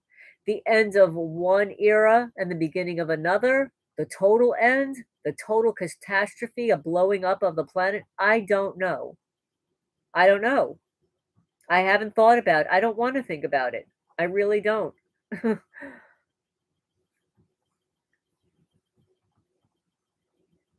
But all of this evil stuff is persisting for a reason. Some people say it exacerbated, of course, after 9/11 with the Patriot Act. Some people are saying it's because of the that hydrogen collider at CERN, CERN in Switzerland, that it has waken up the demons and that they're like performing rituals about these demons. It also appears that a lot of people on the planet are ascribing to a particular, they want to call it a religion, okay? I'm sorry, I'm not going to call Satanism a religion. It is, to me, in my opinion, and since everybody says I'm an opinionated person, it is a cult. Yes, we're very close to rapture. Look into the Feast of the Trumpets. You'll be surprised that the trumpets.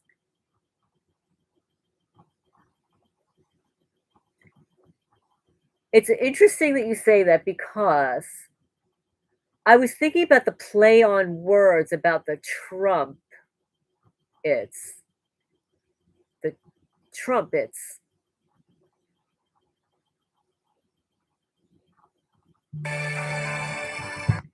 This is a wait, the preamble to the 7-year tribulation.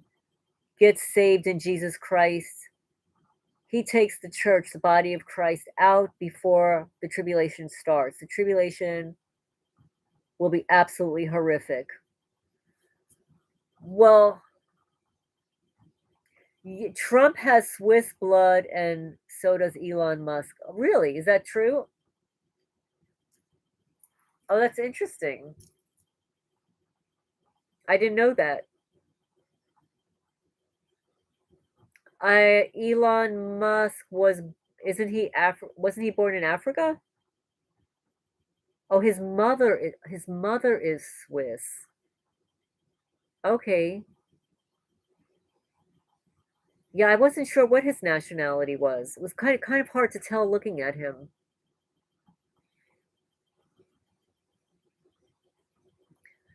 Well, there's a lot of horrific stuff happening now.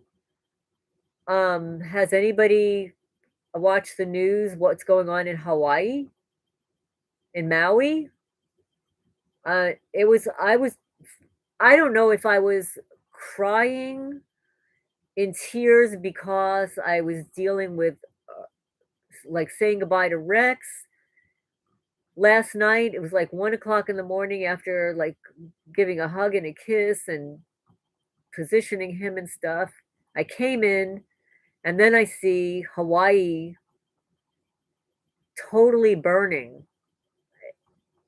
like not like a little forest fire. This was not a little forest fire. It was somebody used the word surreal, biblical. Yeah, I guess that's a good word. I've never seen anything like that before. It was horrible. And then I remember like um I don't know if I was in my 30s. I remember seeing a film. I have no idea what the name of it is. Maybe you guys know. I think it was some kind of predictive programming about New York City being underwater. And I remember being like totally horrified, like watching, of course, now I know that the Statue of Liberty is not who we all thought the Statue of Liberty is supposed to be. But the Statue of Liberty was like the water level was so high that it, like, yes, that the water level was so high. And that makes total sense to me. During Hurricane Sandy, the amount of water, I've never seen so much water before. And it was horrible. It was hitting my house. I literally thought my house was going to fall down. It was smacking my house like crazy. I put I put my big pasta buckets, my um out on the porch, not on the porch, like outside, and they were literally filled instantaneously. There was so much water. It was so scary. And then I thought, well, we not New Jersey doesn't have a very a high level of elevation. And New York City is a lower level of elevation, and they're already surrounded by water. Oh, there's a guy on YouTube who lives in Maui. There's no update so far. Well,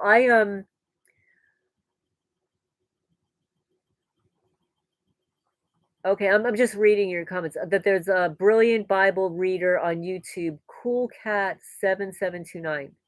He knows end times. He recommends. Okay, I might check it out. The fires are. I've never seen anything like it. But honestly, folks, it looks like it's man-made. I'm just gonna say it right out loud. There were no firefighters there. Nobody was flying over pouring water. Why wasn't anyone trying to put out the fires? I didn't understand. Um, I contacted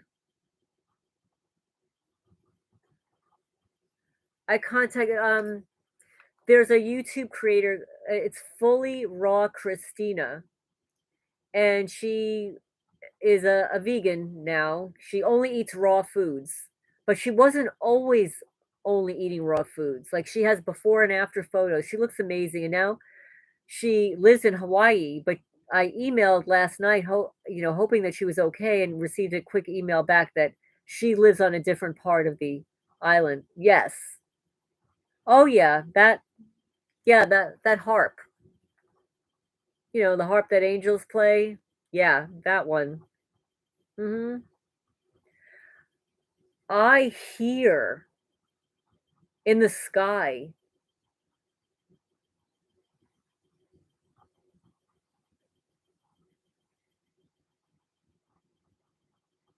Yeah, I'm just reading your notes.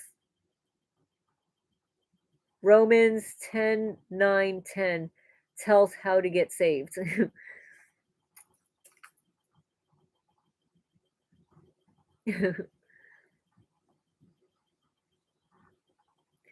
Well, people have said, I hear these. I listen to testimonies online. I listened to one this week. It was in the morning. I'm not subscribed to this person, but it came up in my feed, so I click on it. He's a gang member, right? He was an Asian gang member, and he, I guess, was a gang leader. And his mom told him that she had this fear for him, that something bad was going to happen to him. And I'm not going to describe it very, very well because there's been too much going on and I haven't been focused on any one thing too long. Um, but he was very articulate in describing how when he grew up, he was destined to go to school. He was, he was in school, but then he had these gang members all around him, and he ended up joining, and he ended up being made, I guess, if that's what you want to call it, being made. But then towards the end, I'm going to just fast forward towards the end, he was thinking about pulling out of it, thinking about getting out of it. And there were several events that happened where he should have died. But what he did, and his mother told him to do this, his Asian mother, told him to speak to Jesus, to say his name, to say his name out loud, and speak to him with emotion, say his name out loud. And each time that he did this, he literally was spared death. He was literally spared death. And when you hear his testimony, he, by all accounts, should have been dead, either by the people that made him for him wanting to get out of the gang, or the fact that he was in a horrible car accident and survived. But he called out to Jesus, and he's convinced that that's what saved him. And this is a man who grew up, in another country in Asia, who was a gang member, and he's out of it, and he's literally saved. But there was one testimony after the next. I mean, I might be able to find it again. It was a great testimony. But anyway, folks, I have not been able to get onto the news to see what's going on in Hawaii. Does anybody have an update on what's going on there? Did anybody actually try to put out those fires? I mean, why would anybody allow them to get so out of hand? I mean, when a fire starts, you get firefighters, you throw water. And what drives me nuts about that is we all know that they can make it rain whenever they feel like it. All they have to do is go and seed the clouds. They can make it rain if they wanted to. There never has to be a forest fire. Never.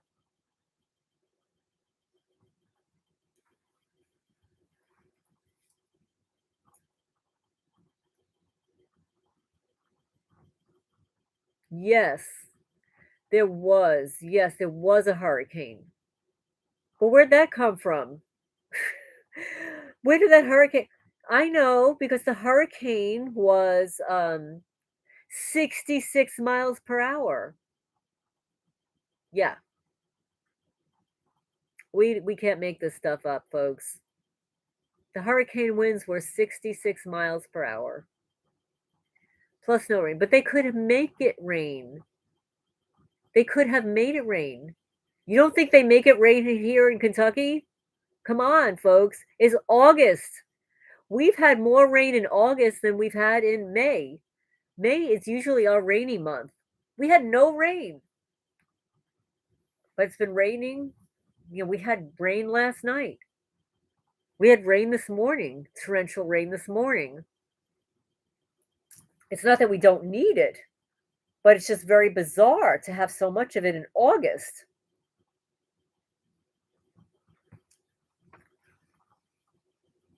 So it's like the cycles are completely off. But does anybody have any update on Hawaii? I mean, I could probably look really quick. Um, Let me see.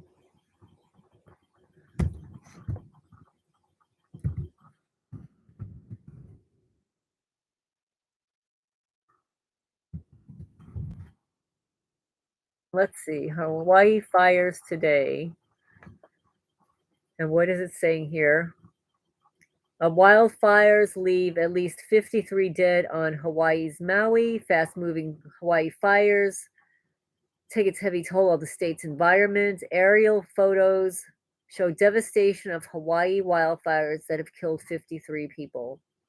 53. Oh, it looks horrible. Oh my goodness. It just looks really bad.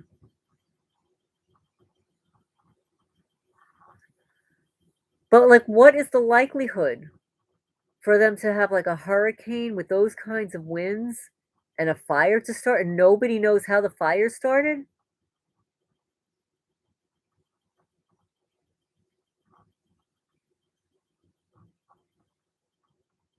I don't know, folks. I just think half of what's going on with the weather is just orchestrated. It's hard not to believe that. But I also wanted to thank everybody for all of your condolences about Rex. I mean, everybody knows that, like, they killed Chiclet just literally weeks ago. One of your comments was deleted? You mean on a video?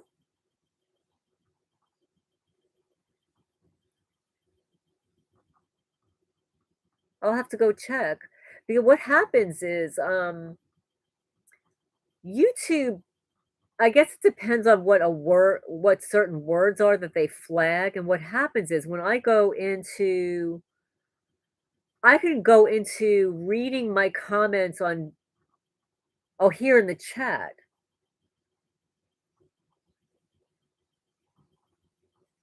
I haven't even touched anything in the chat.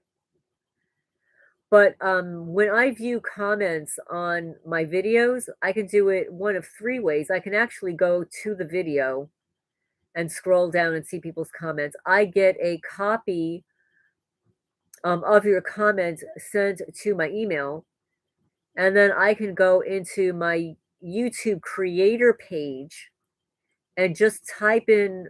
There's like a comments section where I type on comments, and all of the comments that I have not responded to will pop up. They'll populate. But then there's another tag.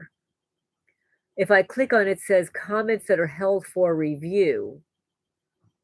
So every once in a while, I'll get comments in there, but not on the day that you commented. It could be sometimes it's weeks later, it will pop up. Community post on AMTV. Chris Green. Okay. Is that is Chris Green a YouTube creator? AMTV. Let's see. Let me see here. Chris Green, MT. Oh, okay. Well, he seems to be a popular search.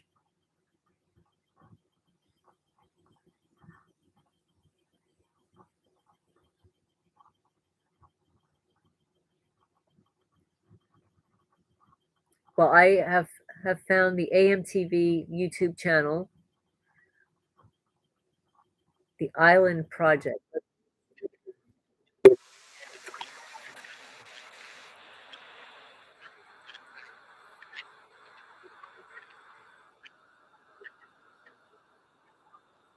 Oh, okay. Let's see what else he's got here. Does he have an update? Oh, he's just put something up. Well, no, this is 8 months ago, 9 months ago, 3 weeks ago, 3 weeks ago, 3 months ago. Let's see if I can find something recent here. 4 days ago. No, let's see. Community. Oh, okay. I see what he's saying here. 2 hours ago. Okay.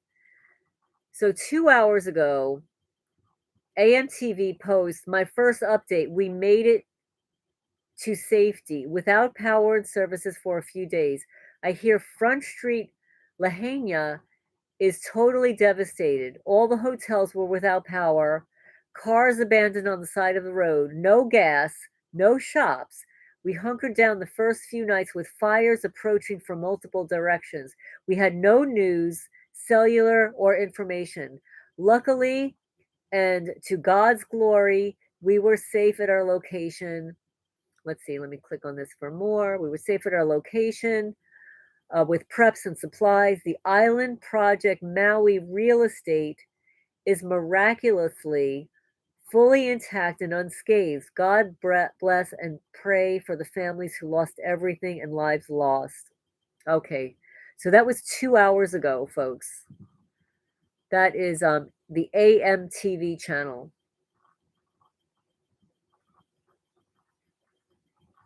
Yes, thank you for that. What a horrible thing to happen.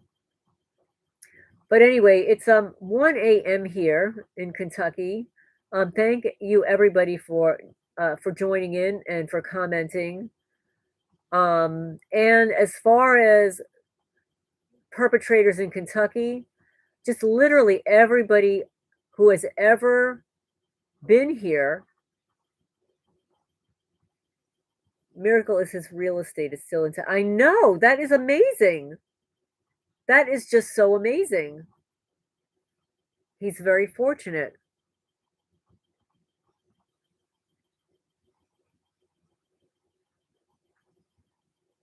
I mean, even I have to say that even when Jeff, the American Guinea Pig Cash Cow, came and visited here, my perpetrators harassed him.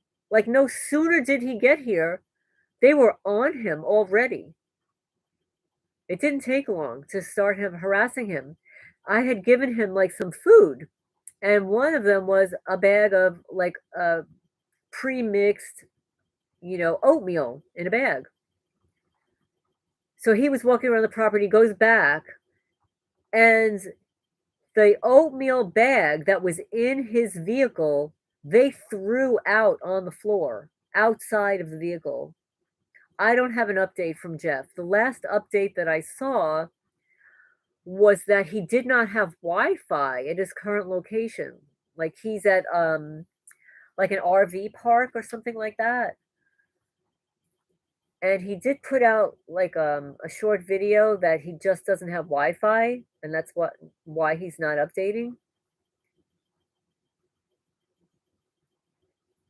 But that's all I've got. So, but yeah, when he was here, they were on his case already. He went into town. There was a sheriff's car parked there. There was a perpetrator who parked behind his vehicle, and he's walking Bella, his dog, videotaping this black car pull up behind him, surveilling him. So he goes into the store, comes out, and the perpetrators have been in and out of his vehicle, and they slashed the bananas he purchased. Just slashed them. It's unbelievable. Like, who does stuff like this? This is like something that children do.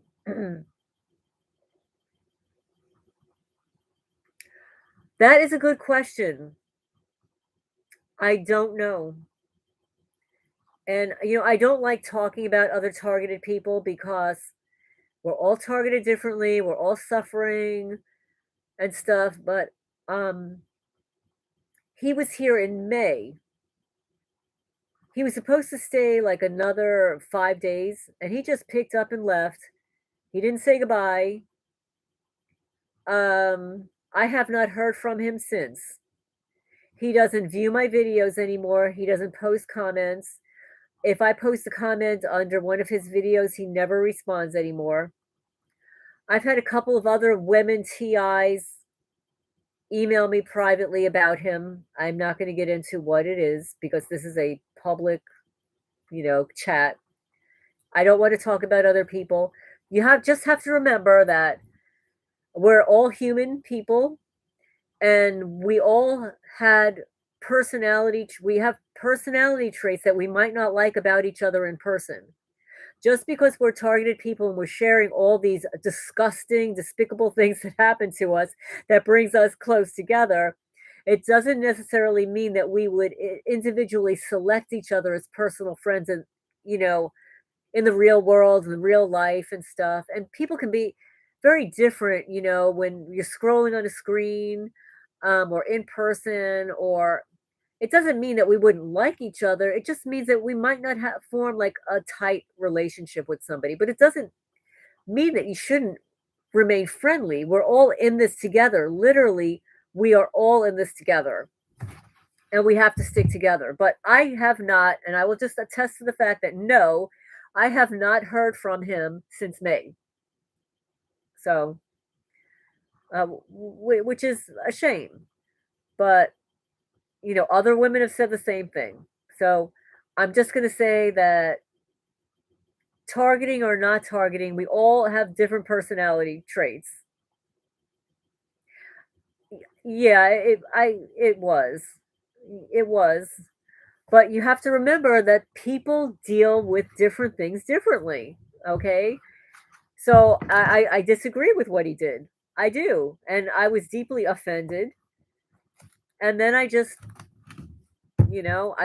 it with a couple of my friends. I discussed it with a guy friend of mine, and then a female friend, and then another female friend, and everybody was kind of on board with. I told him, I said, listen, you just tell me the truth. Like, do you think I was wrong to say this or that? Did I do something wrong? Like, I'll admit if I did something wrong, just tell me, no big deal.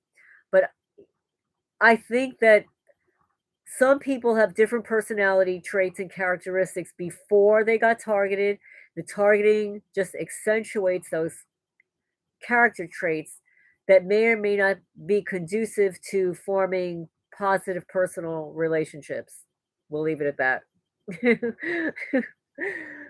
Yeah, so um I like his videos. I think they're funny, they're witty, they're creative, although I will, will say that I was a little scared for him after he he threatened Joe Biden, and then um he applied to he applied to the CIA, and he said, and he attached, he said, I don't need to really attach my resume because um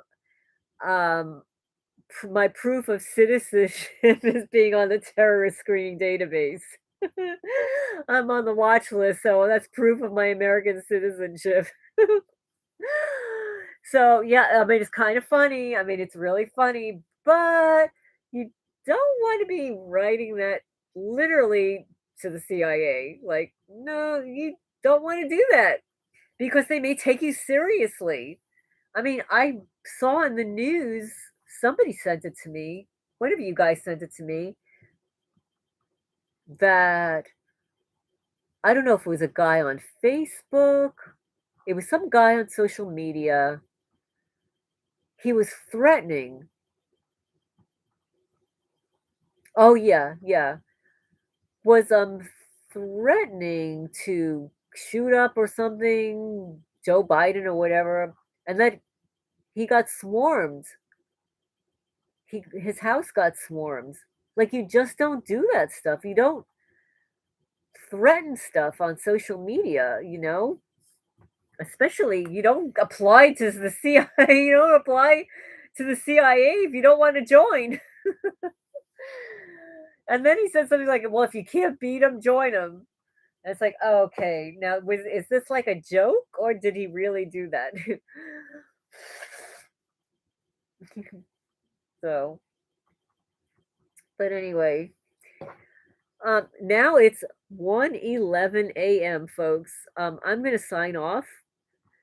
Thank you all for coming on to this impromptu chat. I just wanted to answer some of those questions. One about Rex, about getting him to the vet right away. People are like, "Well, why are you waiting?" It's like because I've been through this so many times, and I knew that he wasn't going to make it. I knew it. I knew he would not make it. He was paralyzed. He had no motion in his lower body, none, and he was scared. He was so scared. It was just horrible. But I said it out loud. Oh, you're welcome. I said it out loud, literally in the name of Jesus Christ. They, whomever did this, to Rex and to Chicklet, the last cat before him, is going to suffer this year. Whatever damage they did to Rex, the pain and suffering that he endured for 3 days, 3.5 days, they're going to get it times 10. That's exactly right. That's exactly right. It's like how they break up our family. They do it the same to the TI community. That's exactly right. It is heartbreaking that I'm not in communication with Jeff anymore. But what am I going to do? You know what? If that's his choice, it's his choice. And if it's because some message was implanted, somebody's told me that his behavior is perp-like, whatever. It's just if you're truly a targeted person, we really do need to stick together in this. We don't have to like each other all the time. We don't have to agree with everything that everybody says, but we all have different perspectives and we're all getting something different, right? So, but I'm going to sign off for now and check in on my cats, see how they're doing, and see what kind of damage the raccoons did out there because I've got raccoons visit me every night. I heard them actually while I was talking to you, like maybe half an hour ago. I heard them on the porch. They were probably fighting for some food.